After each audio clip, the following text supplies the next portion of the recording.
Hello, welcome everyone. I hope wherever you're joining from isn't as drizzly as London has been recently, but welcome to the first webinar in a series of 3 that Climate Group are running in partnership with Renewabl, designed to start with the basics of and then delve deeper into 24/7 carbon-free electricity. But before we get into the exciting stuff, it does fall to me to do a spot of housekeeping. So after hearing from all the speakers today, there will be a Q&A. So please do use the questions box to ask questions as you think of them. They'll either be answered directly on there or we'll use them at the live Q&A session at the end. And we'll try and get through as many as possible. And this session is being recorded at the moment and will be shared afterwards in a follow-up email too.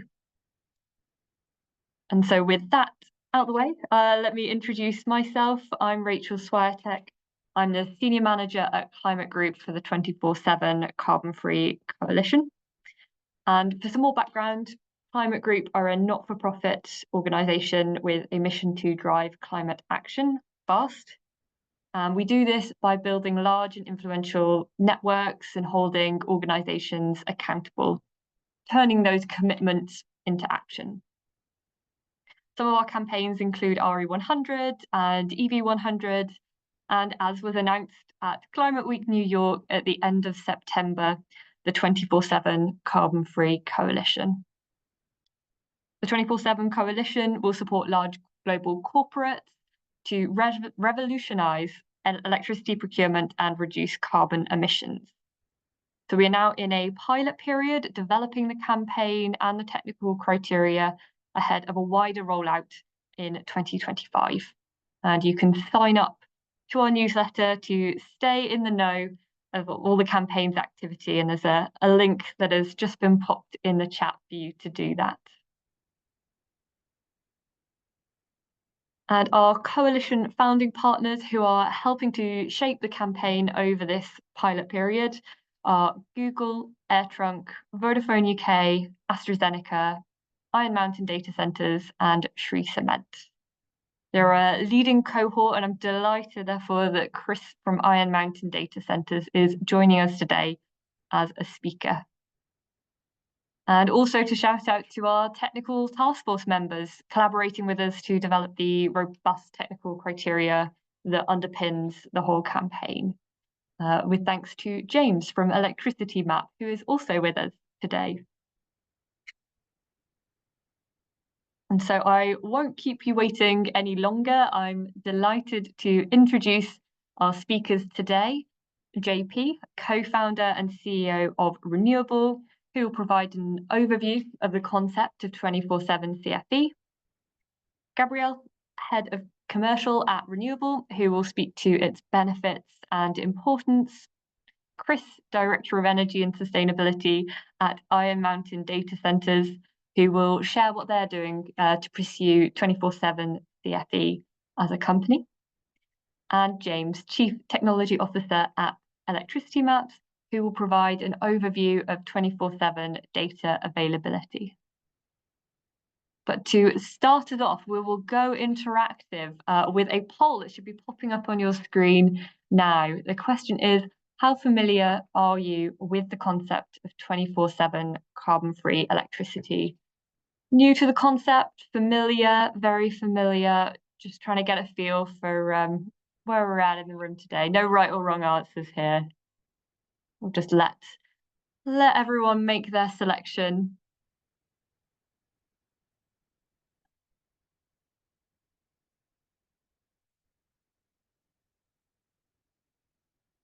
Okay, make your final choices.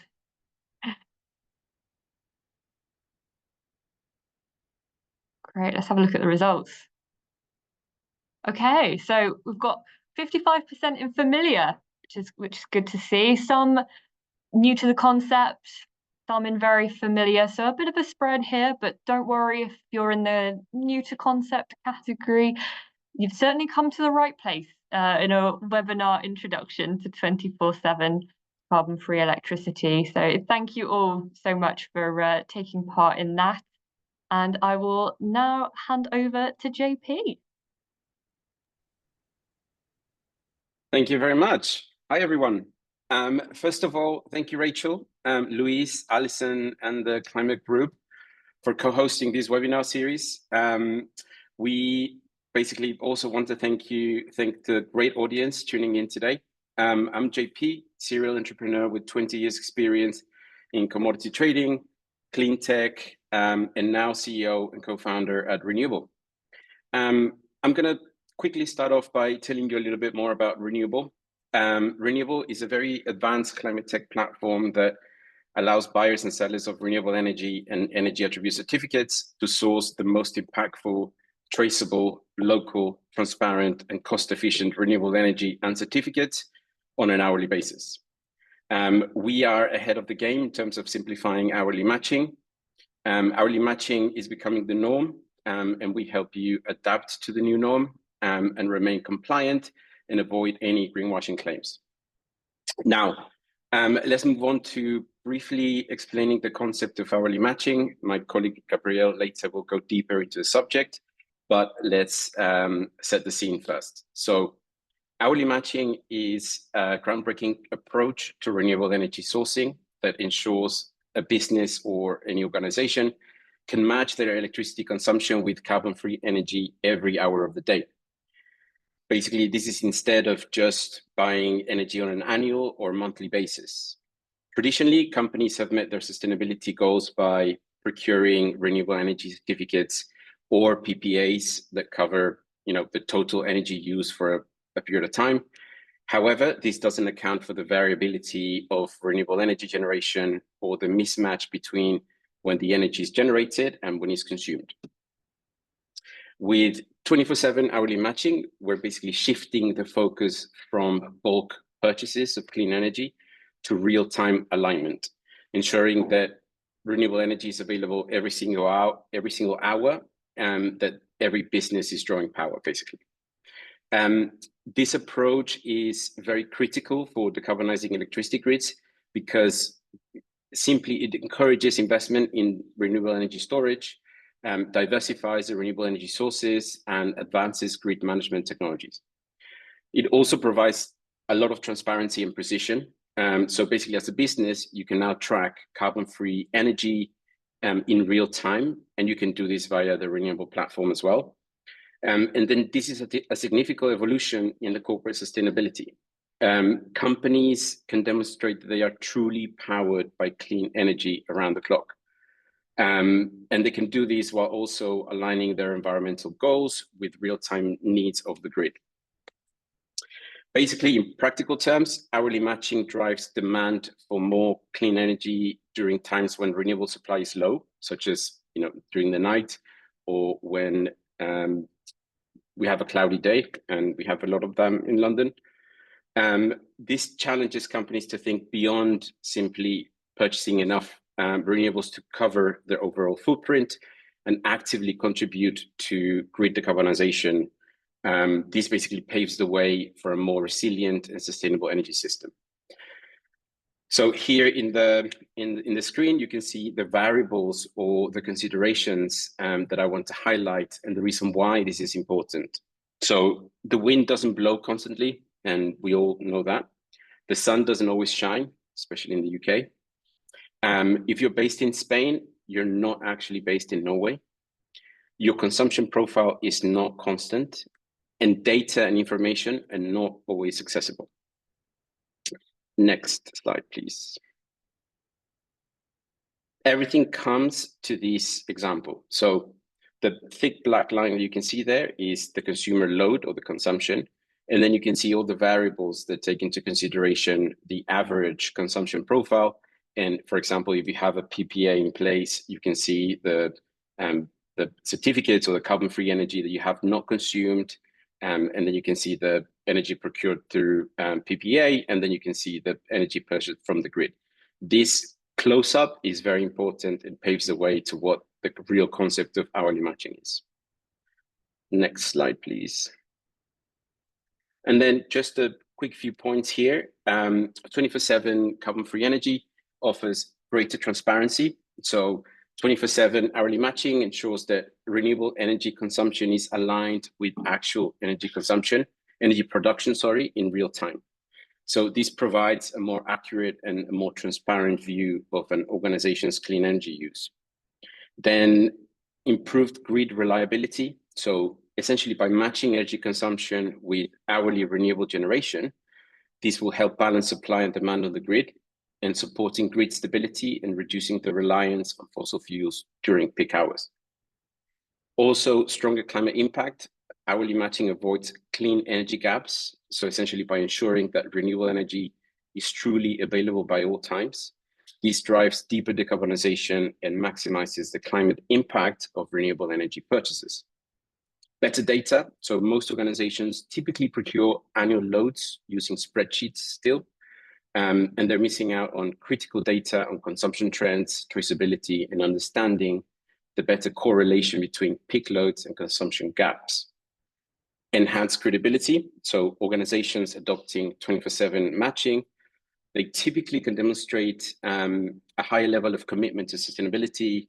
They can build more trust with stakeholders and stand out as leaders in the renewable energy transition. Finally, compliance with regulations. We all know about regulations. As sustainability standards become more stringent, hourly matching positions companies to meet evolving regulations and market expectations for clean energy reporting and accountability. In short, hourly matching is the future and offers far more benefits than nuances and does not compromise on cost, as many people think. So why not start now? I'll pass over to Gabriel. Thank you. Thank you so much, JP. Hello to everyone. Thank you so much to the Climate Group.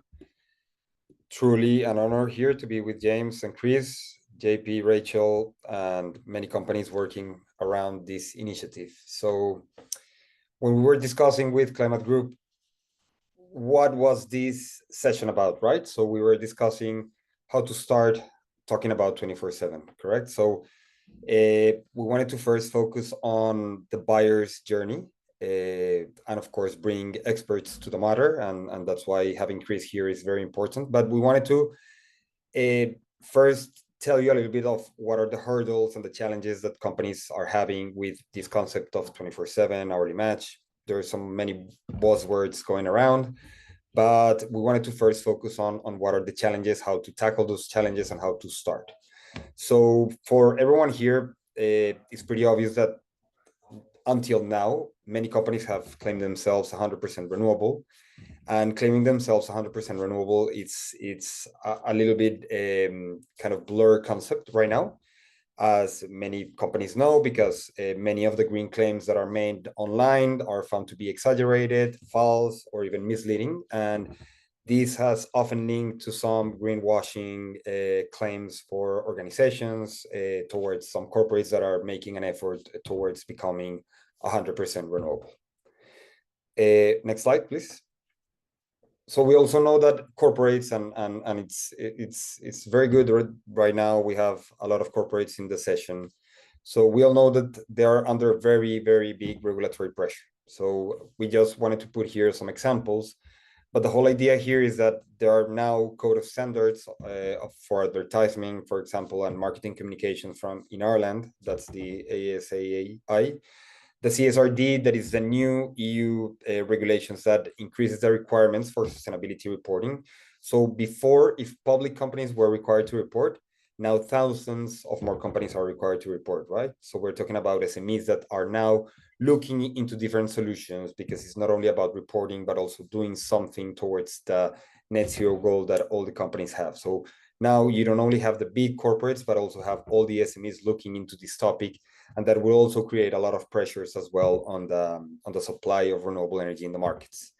We all know the green claims, not only the one in the UK, but also the EU Green Claims Directive, that is setting new standards for companies to base their claims of 100% renewable energy with some data points. So it's very important for all the companies that are here that they are under regulatory pressure, and the idea of a 24/7 CFE world is something that will make you come to the final goal more transparent and more informed with data.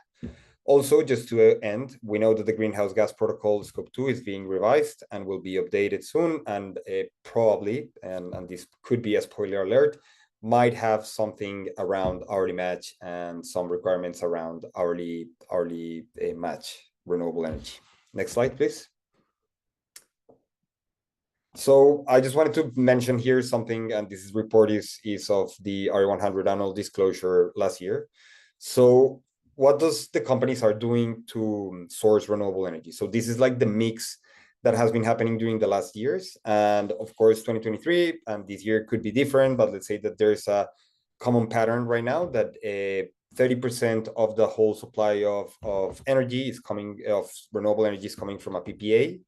24% is coming from contracts with suppliers, and 41% is coming for unbundled EACs. So for all corporates, let's say that now they're taking more informed decisions and they're going into the market knowing a little bit more about renewable energy markets, and they're deciding what instrument is better for them.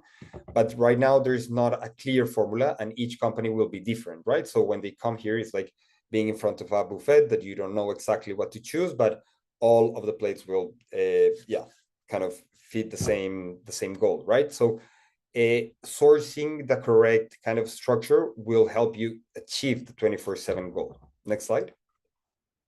So these three different kind of contracts have different challenges, right?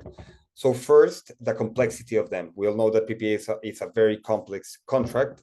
Not only that it's complex, it's also not accessible all the times. It is pretty much right now that everyone is looking for a PPA. You have to be a very good credit rating to access this market. There are some reputational risks as well on the green tariffs that are bundled EACs, and there are some also reputational risks on the unbundled EACs.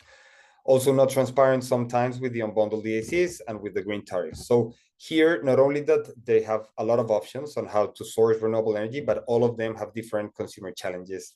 And the idea is that we all get to the final goal that is net zero. Next slide.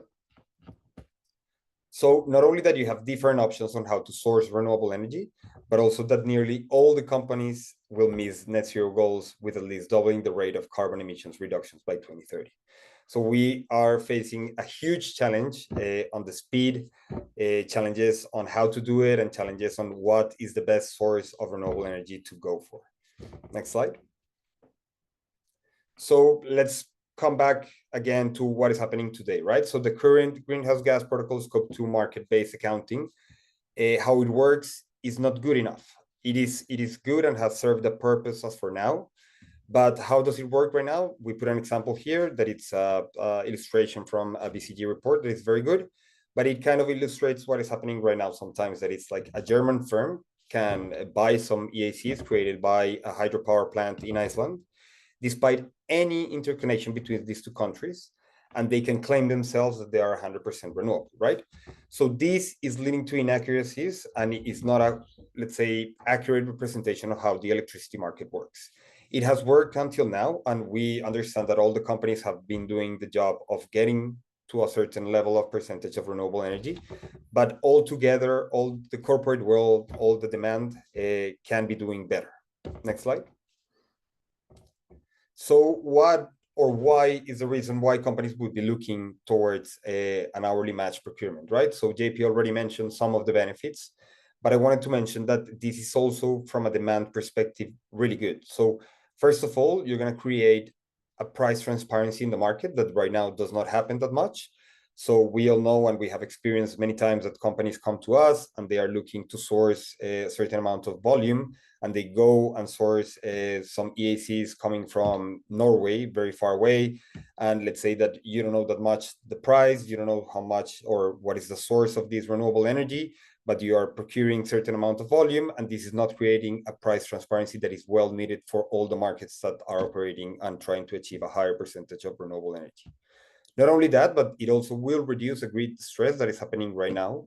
It will encourage at the end the use of battery storage systems. So if we create the correct price signals at the different hours of the day, that of course will send some price signals to the market that will encourage many developers and many IPPs and many utilities to start investing in these battery storage systems. We will encourage investments in new technologies. So We just saw, for example, Google signing 2 PPAs, one for geothermal and one for small nuclear plants that are amazing. It's a new example of how trying to achieve this 24/7 goal, you will be fostering new technologies that will, of course, be more competitive in price in the future, and it will improve the liquidity in the renewable energy market. It's cost efficient. Now, many people here in the webinar might be asking how it is possible. It will be cost efficient. We run business case helping a corporate compare, for example, a green tariff versus going, like in backing with a temporal and geographical match geos. How was the competitive comparison between one another? And it could be cost efficient for the customers. But the idea is that you need to start the journey to realize if it is or not cost efficient. Next slide. So what is the needs? And that's why we are here in this webinar. First, have visibility on hourly consumption and grid emissions data.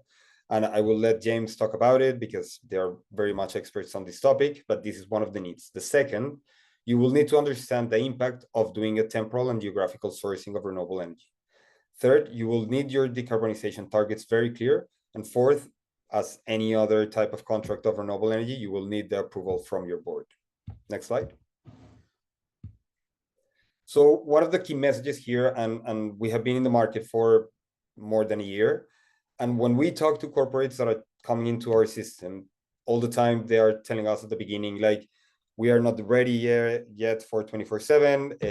24/7 is not for me. We are looking 60% by 2030.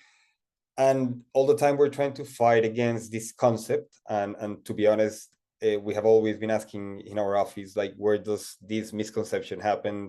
And we believe is all about marketing on the expression of 24/7, but transitioning to 24/7 renewable energy is a marathon. It's not a sprint. The idea is that you will not become 100% renewable by 2024, 2025. The idea is that you need to start making some steps towards that goal so that you can become 100% renewable by 2030, 2035.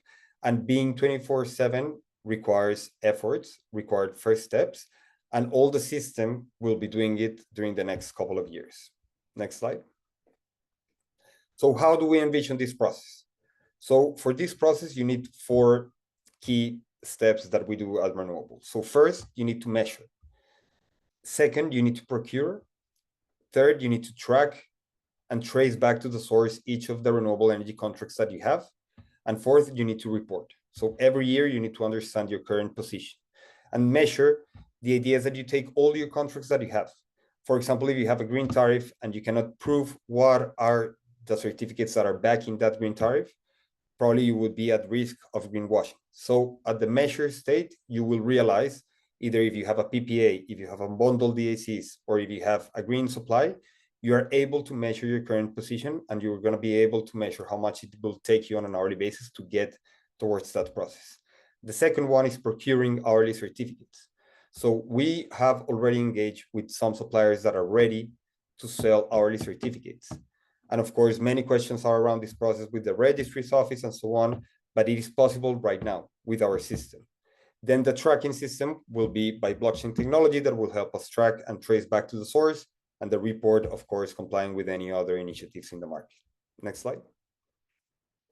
I'm just gonna put you here and like a situation. Let's imagine being able to source hourly certificates, hourly green tariffs, and tracking your PPA performance all in one place. That's the whole idea of the 24/7, right? And fortunately, we have seen some suppliers that are already working on green tariffs that are on an hourly basis that will make life easier for any corporate that is here trying to achieve 24/7. Next slide. And I just want to finish with this last slide on, and can you go to the next slide? Thank you so much. So this is why do we need the future right now? We need impactful solutions. We need actually that corporates are the ones driving more renewable energy in the grids that are mostly needed, and not in countries that are already 100% renewable. We need transparency. We need to have hourly prices, and we need to start driving the market there. We need to be cost efficient, and we need this to be demand driven. We need corporates on our side trying to request this type of products so that the market is ready to implement storage, to implement new solutions, to implement more renewable energy in grids that are looking for more wind, or some grids that are looking for more solar. Next slide. And for that reason, and before I hand it over to my colleagues, we wanted to give all of you guys 3 months of free access to our premium features of Renewabl Track that will allow you, of course, to measure your current position with the different contracts that you have, PPAs, unbundled DACs, green tariffs, and we will tell you how far you are away from your target. It's not about being 100% renewable. It's about, if you want to be 70% renewable, to actually be 70% on an hourly basis and not on a monthly or an annual basis. With the code REN247, you can access our premium features. And thank you so much. Over to you, Rachel, or to James, I think.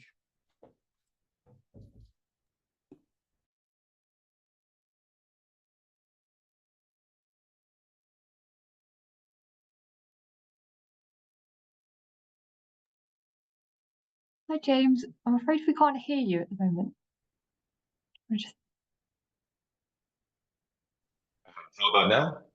Perfect. Thank you. Yes.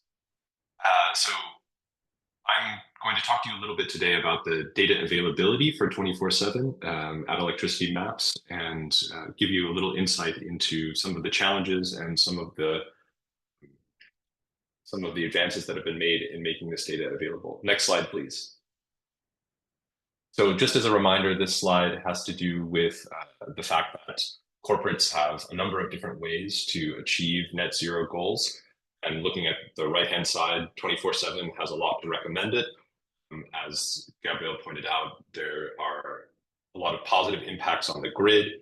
I think the thing that really characterizes 24/7 as an approach is that it has this property of temporal and spatial matching.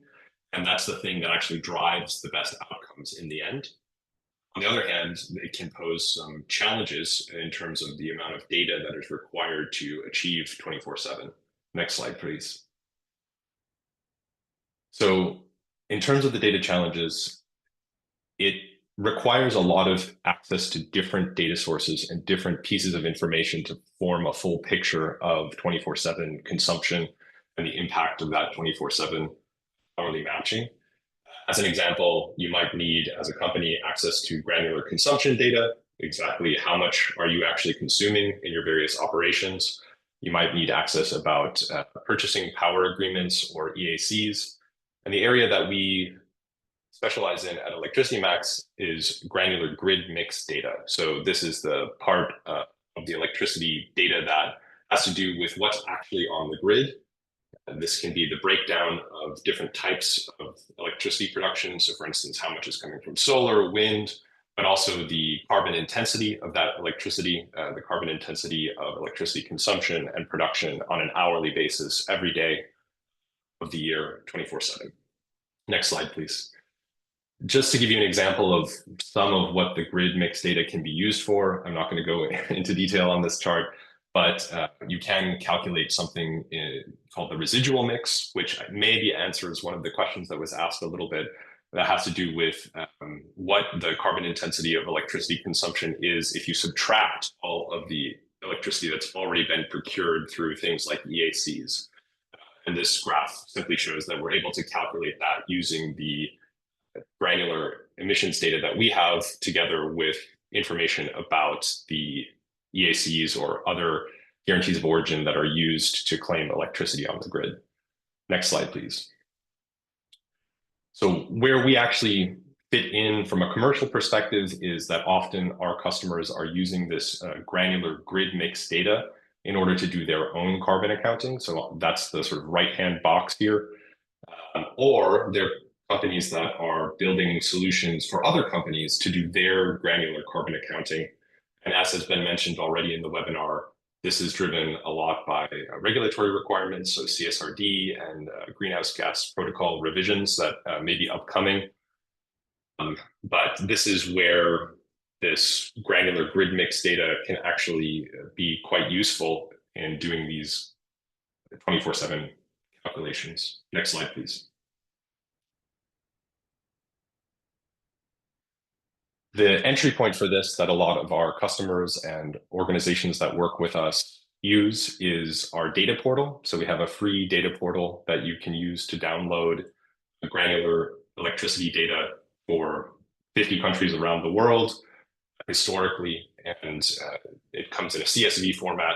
This is a good starting point if you want to get a sense of where data is available for particularly this grid mix dimension. So I would recommend that if you have a chance for the webinar and you're interested about what this data can look like, you just download the CSV and take a look. Next slide, please. One thing that can be interesting is to look at where the interest in 24/7 and access to granular electricity data is coming from.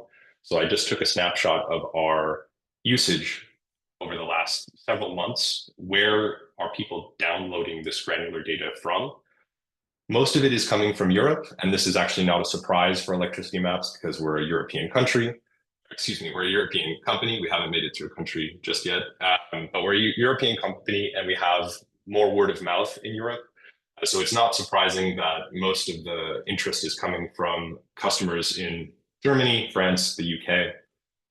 What is surprising a little bit to us is that the second most popular source of downloads is in the US. And we attribute this to recent legislation like 45V that is encouraging more granular approach to emissions accounting in the US as well. And so this is, I think, a trend that we'll see continuing, is that although sort of Europe is a little bit ahead of the US when it comes to this in some ways, the recent legislation, such as 45V in the US, is also pushing the US companies to look in this direction as well. Next slide, please. The screenshot on the right here is actually of a map that we make available. This is an app. This is the electricity map.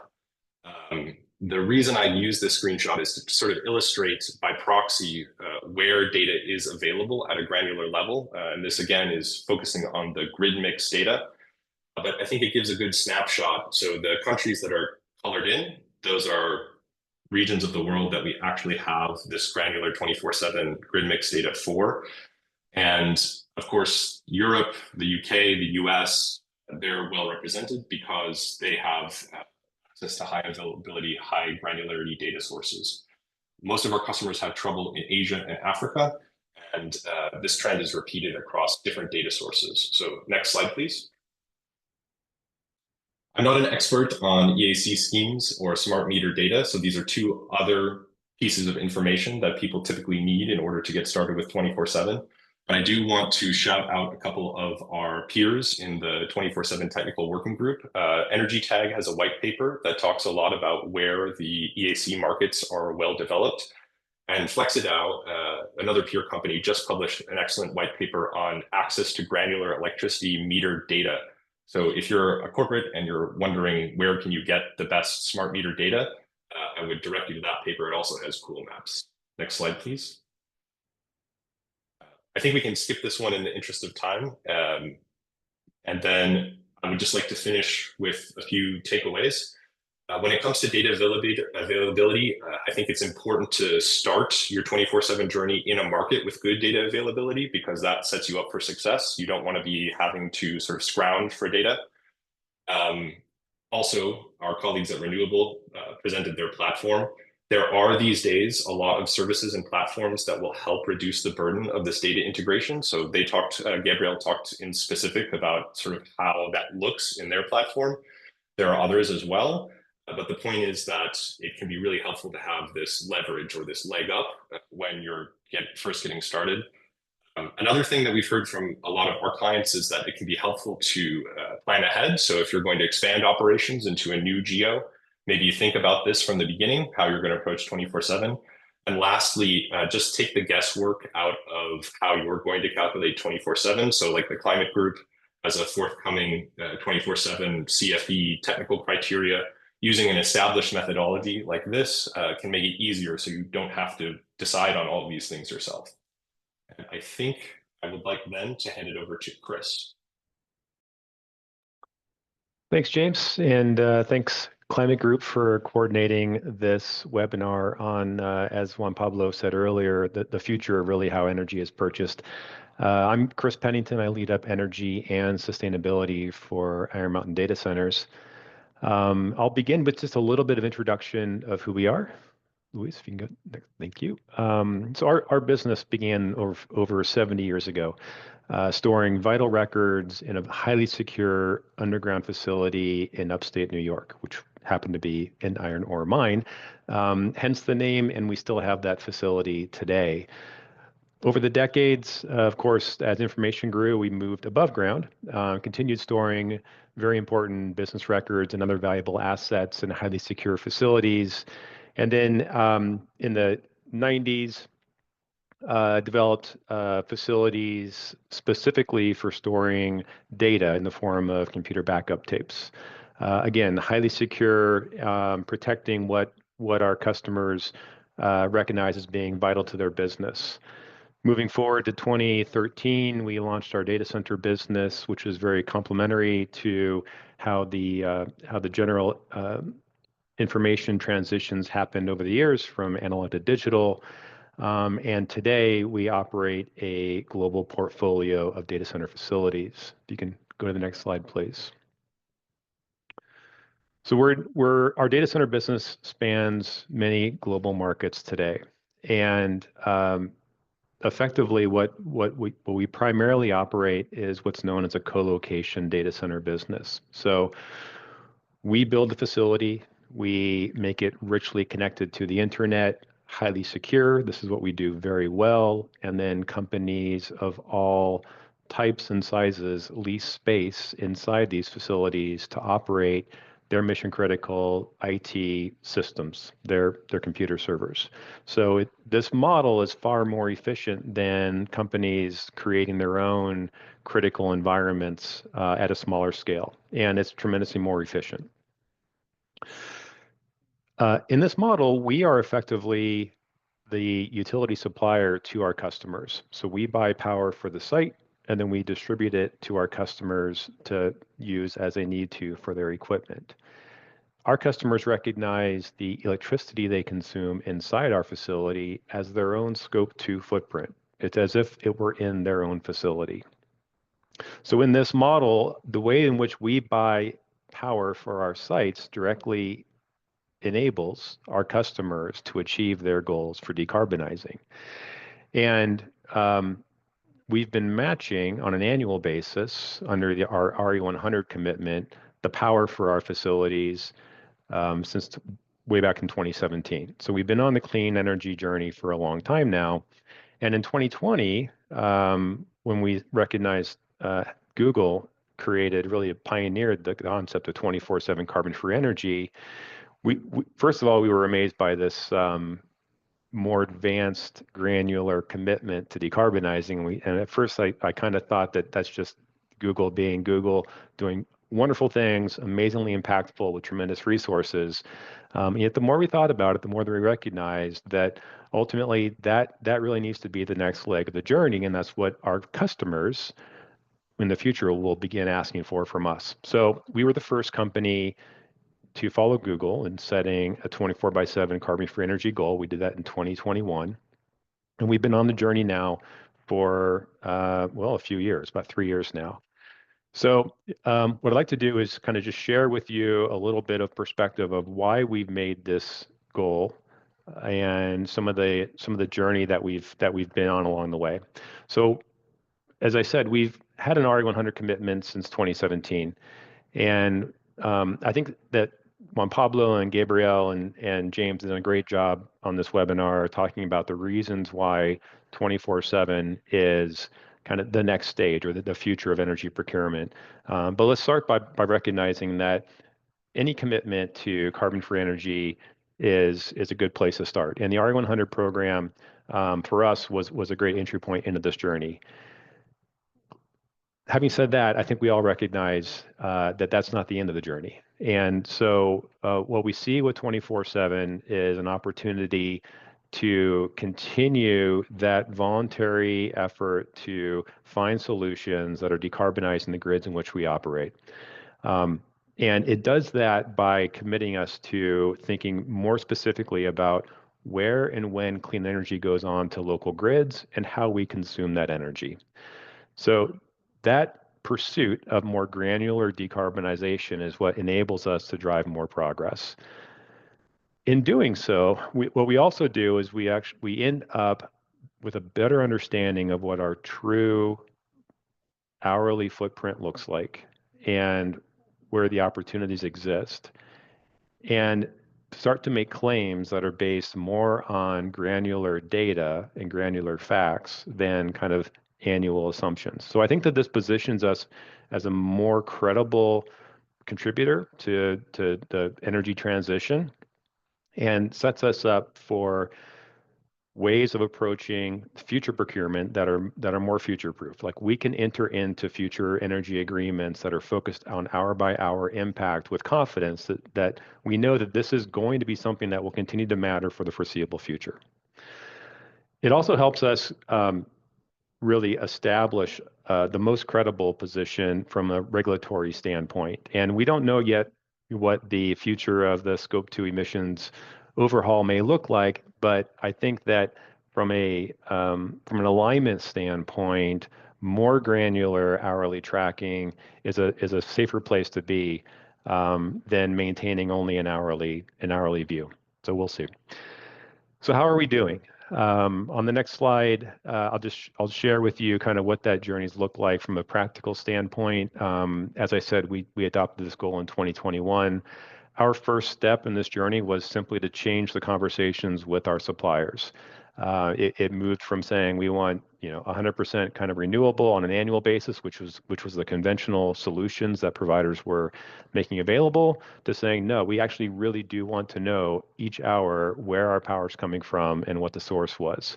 That shift and that change in direction with the conversations we had with our suppliers was foundational to kind of taking this new direction.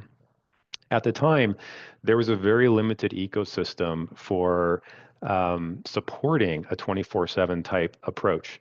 And today what we see is a far more robust set of solution providers like those you've heard from on this call today that are actually making this quite a bit more easier compared to what it was just 3 short years ago.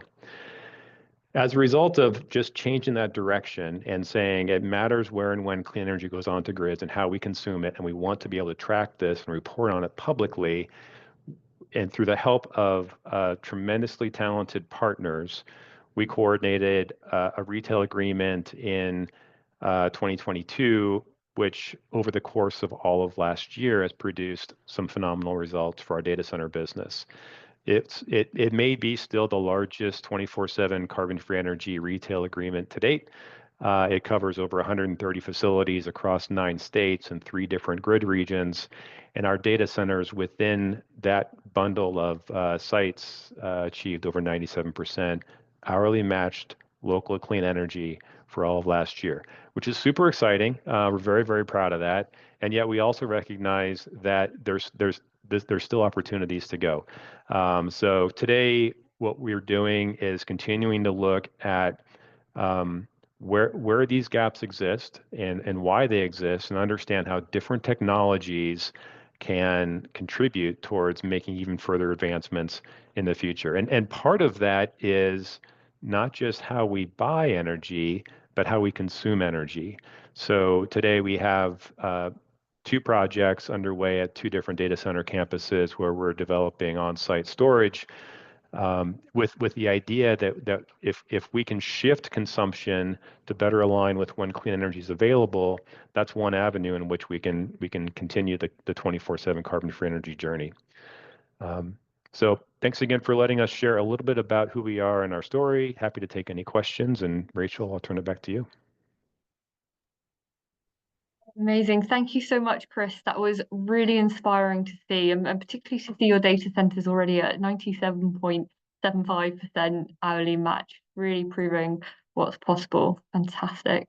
And thank you to all our speakers for taking us through the principles of 24/7 CFE, how important it is for decarbonising electricity grids globally, a snapshot of the current data availability, and of course hearing from the experience of a business already well on their way to 24/7. I feel that if we did a poll now, that like we did at the beginning on how familiar we are, we'll have very different results.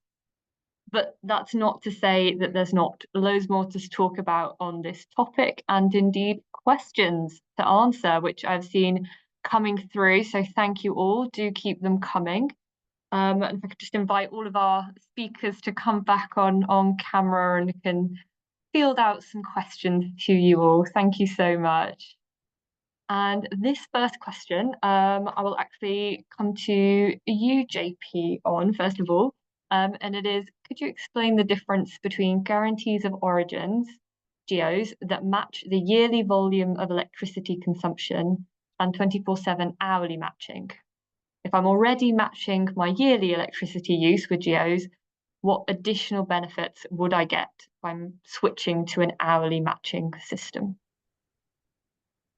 Yeah, thank you, Rachel. That's a really good question, and it's all about a couple of things that I was explaining. So the main focus is zooming in on how you're actually using your energy and what's your consumption like on an hourly basis. So basically, a lot of companies right now, the status quo is buying their certificates or their PPAs or their green tariffs on an annual basis. The next stage of evolution is basically zooming in on how you're actually, what time of day you're consuming that energy, so you can actually buy the energy that you're procuring, renewable energy, exactly in the hours that you're consuming.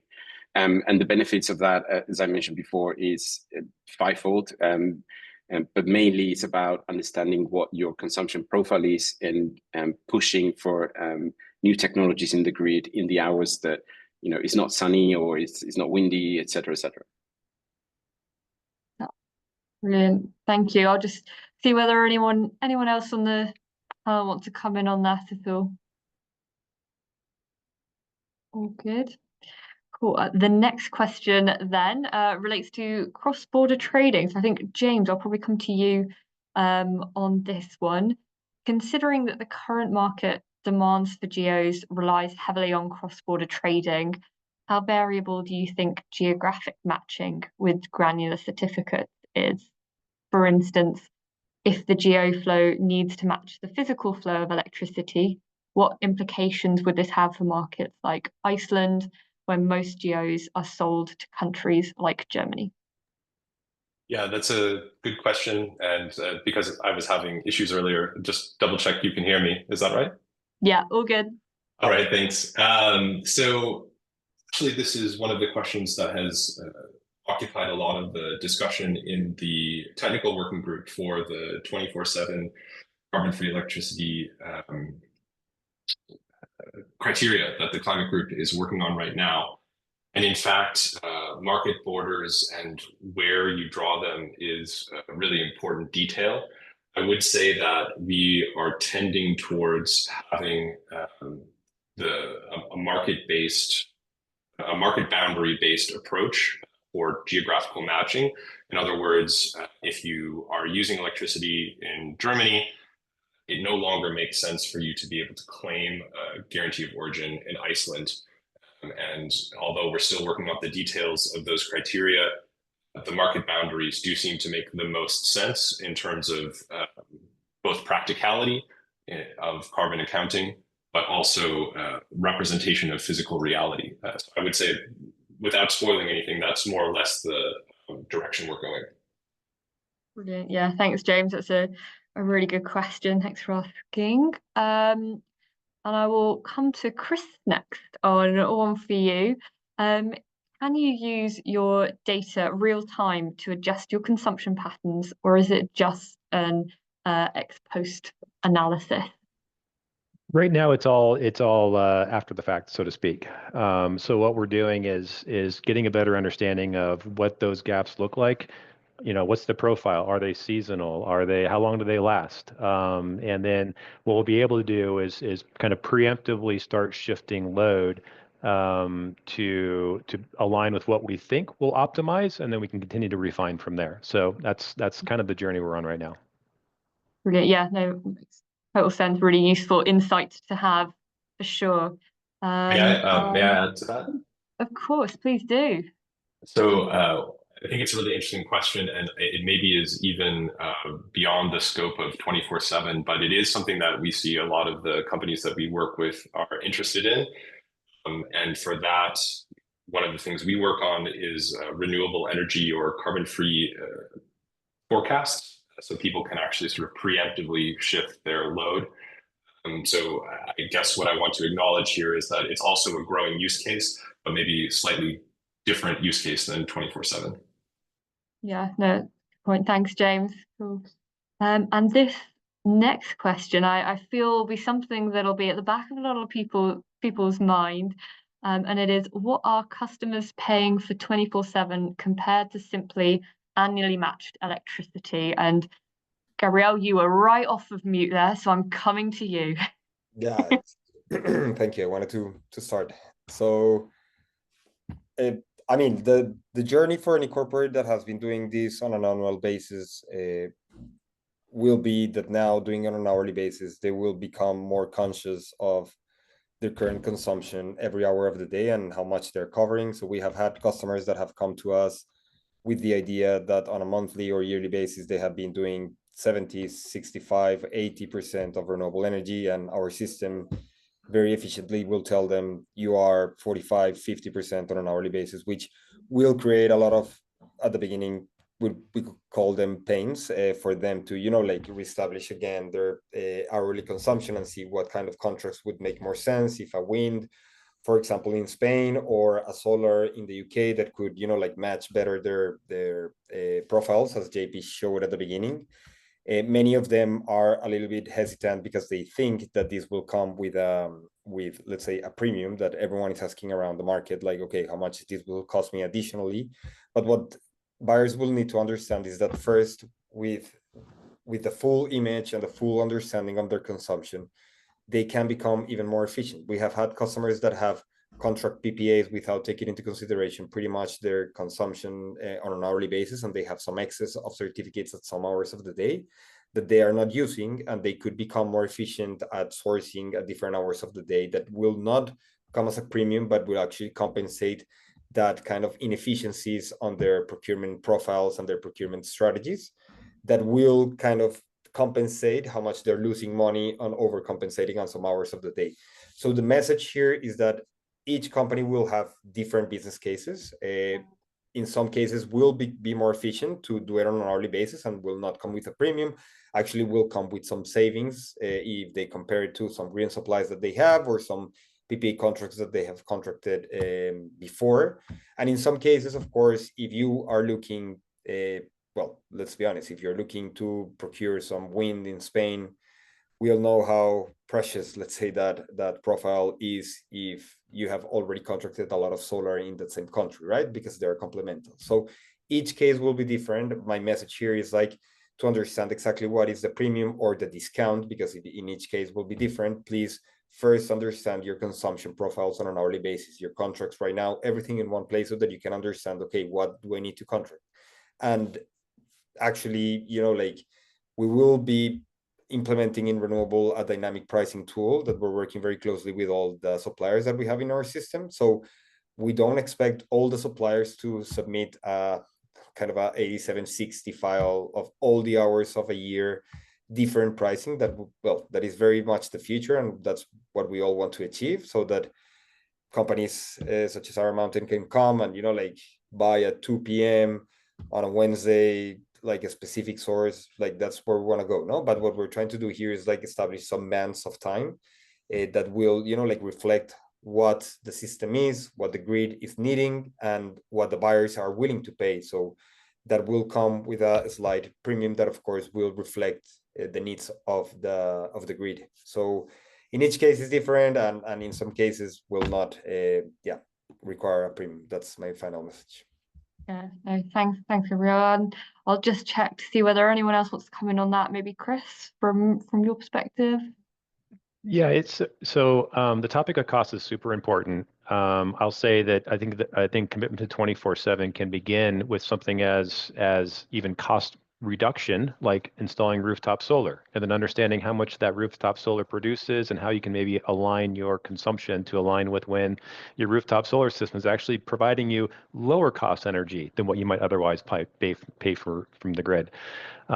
So I think from there, it's taking steps to produce power on site, maybe through low cost solar where possible, but then it's also just about capturing the data. Now, the data access is not easy. That's kind of the long pole in the tent for a lot of businesses and will be, but increasingly, I think that granular data through the help of firms like Renewabl and others that you can partner with can be made accessible from your local utility provider or local grid operator.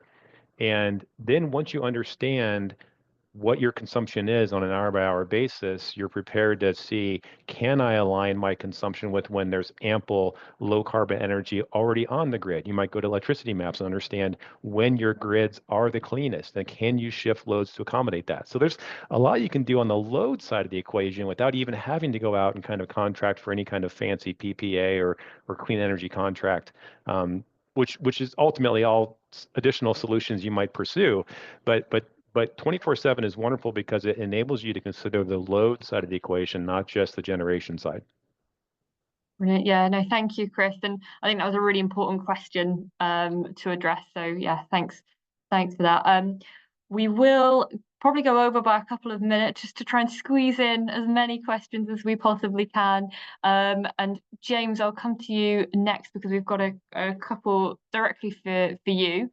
One being, are both production and consumption data available to download for free? Yeah, so what we make available for free are figures based on consumption. And so this has to do with the carbon intensity of electricity consumption, the renewable energy percentage, and the carbon-free percentage. And the rationale for that is that it's the most useful for carbon accounting, granular carbon accounting. We do make production data available via our API, but that is like a paid product. So the short answer is consumption data is what's available for free. Great, thank you. And the second one is, do you also provide granular production data for renewables per device, or is that the residual mix of a grid? Yeah, that's a good question. So to restate, it is the granular production data for each device. Is that what's being asked? Yeah, per device. So the way that we think about the grid and the grid production is as an average in the entire grid in a particular geographical area. So we don't break it down by, say, power production plant, or we don't break it down by the individual device that's producing power. We average it together. And maybe someday we can get to that level of granularity. I think that is the dream. But based on the data sources we have, we treat it as an average across the entire grid within a specific boundary. Yeah, cool. Thanks, James. And then Chris, another one for you. What renewable sources were included to achieve that impressive 97% matching? It's a combination of hydro and wind, which has taught us a lot about how intermittent both of those can be. Of course, I think we all know wind is intermittent, but hydro can also be. So we've learned a ton along the way.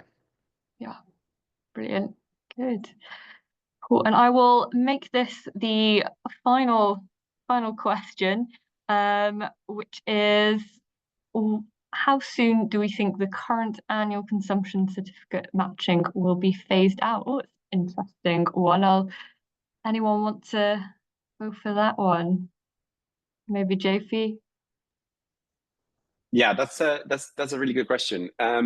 So in my career, I've been looking very closely at PPAs and their evolution and how, firstly, they were adopted by the big tech guys, and how that trickled down to smaller companies, and now it's kind of the norm to use PPAs as a decarbonization instrument. I see the same kind of pattern, but it's a little bit more accelerated in terms of hourly matching, because it just makes a lot of sense in terms of how companies can understand more about the consumption profile and basically match production to their exact consumption. I see the evolution focused on two key areas. One is pressure, essentially, and companies like Iron Mountain leading by example. But the other one will be like legal requirements in the future, and how companies will be, is moving from a voluntary aspect to a non-voluntary market in the next couple of years, maybe 3 years. So I think it's going to be an accelerated evolution compared to BPAs. Thanks, JP. I'll just check whether anyone else wants to add anything onto that. No, all good. I can see lots more questions coming in, but unfortunately we're going to have to leave it there just from a time perspective. So thank you all. Thank you to all our speakers, and of course to Renewabl for partnering with us on this webinar series. And just a reminder that today's webinar is the first of a series, and we will build on what we discussed today with 2 more webinars, one on transitioning to 24/7 carbon-free electricity, and another one as an Ask the Expert session as well. So please do sign up to them too. We just couldn't fit all of the content and all the amazing speakers into just one session. So the links to do that in the chat as well. And I'll just leave you with 3 actions you can take today. Sign up to that 24/7 newsletter, register for those other 2 webinars in this series, and please do join in this conversation online with hashtag 24/7 coalition. So thank you all very much. Thank you so much. Thank you, everyone. Thanks, bye.